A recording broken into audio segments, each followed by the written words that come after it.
Bom, olá a todos. Hoje eu vou estar falando um pouquinho a respeito sobre os três estágios da salvação. Quando menciono a palavra salvação, muitos dos que me ouvem imaginam se tratar de um conceito abstrato e desligado do tempo de nossa existência concreta.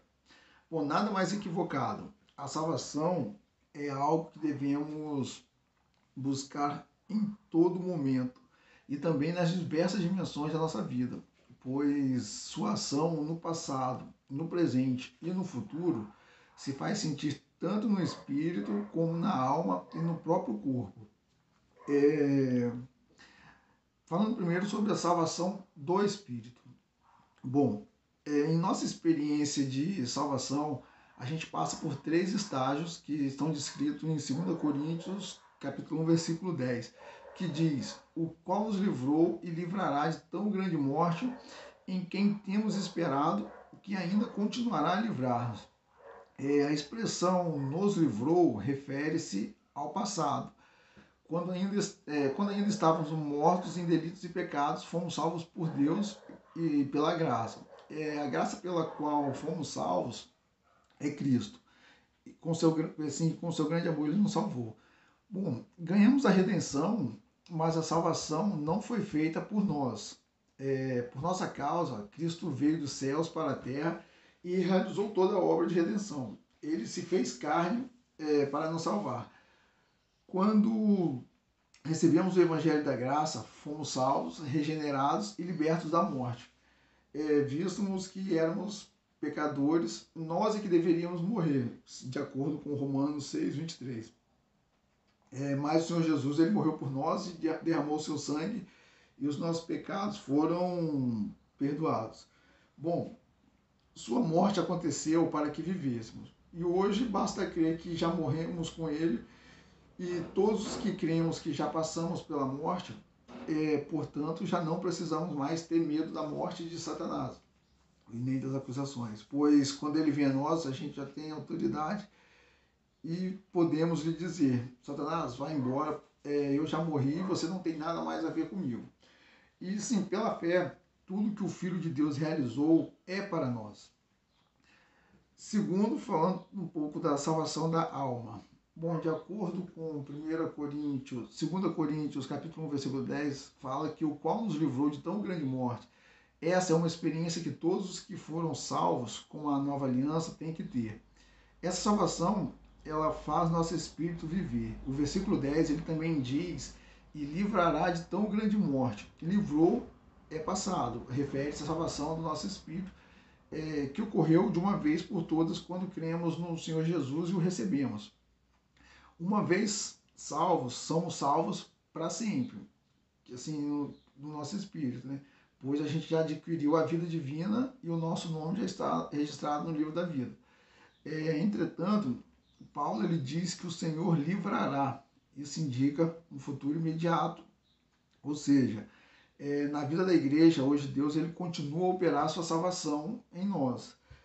E se o nosso espírito ele já foi salvo, em que âmbito ocorre essa salvação? Você deve estar se perguntando, né? Bom, essa é a salvação da nossa alma, segundo 1 Pedro, capítulo 1, versículo 9. A alma, ela representa a nossa pessoa, que também é a nossa vida natural. E, por um lado, fomos salvos eternamente em nosso espírito, porque a gente de fato crê no Senhor Jesus. Por outro lado, a nossa alma ainda precisa ser salva. E como ocorre a salvação da alma? Bom, a alma, para ser salva, ela precisa ser preenchida, ocupada e saturada pelo Espírito Santo. Nosso espírito humano já é vida, e por causa da justiça de Deus, nosso espírito humano já é vida, visto que nele habita o Espírito da vida, 1 Coríntios 6,17. Mas a nossa alma ainda está cheia de nós mesmos. Então, o Espírito ele tem que se expandir para a nossa alma. Esse Espírito Santo que habita em nós ele tem que se expandir para a nossa alma. Esse é o estágio atual e presente em que ele continua a nos livrar. E terceiro, a salvação do corpo. Não são poucos os que desprezam a salvação do corpo, que ignorando uma metáfora que se justifica, que quando você examina a história da salvação, Sim, você deve perguntar a história da salvação, mas realmente tem uma história da salvação e que ocorre no contínuo do tempo. Bom, de acordo com essa metáfora, o corpo de Cristo, que começa com a ceia do Senhor, passa pela ressurreição e permanece na igreja, onde somos participantes e membros. Vale lembrar que membro é parte de um corpo, garante a salvação futura. Assim somos membros, ou seja, assim a gente é membro de um corpo e por isso o corpo reproduzimos organicamente e a estrutura de membros e também geramos outros corpos por meio de nossos filhos e netos, né? Membros e corpos que pertencem a Cristo. Essa potencialidade reprodutiva presente em todos os seres vivos, ela diferencia-se por meio da nossa consciência divina que Deus fez habitar em nós e nos tornar seus filhos diretos, herdeiros e reis dessa terra. Lá em 2 Coríntios, capítulo 1, 10, Paulo diz: em quem também nos livrará ainda. Bom, essa passagem ela se refere à salvação futura, ou seja, à transfiguração do nosso corpo. O corpo corruptível que temos hoje também será salvo. Assim, não se trata de uma interpretação literal, mas de um entendimento amplo do significado de que corpo e que nosso espírito também já foi salvo. Esse fato ocorreu lá no passado. O espírito entrou em nosso espírito e os dois espíritos tornaram-se um. Hoje, esse espírito mesclado, ele expande-se para a nossa alma. A gente está no estágio hoje de salvação da nossa alma. Bom, e no futuro, o Senhor ele livrará o nosso corpo, sim, glorificando e dando-nos um corpo de glória semelhante ao seu.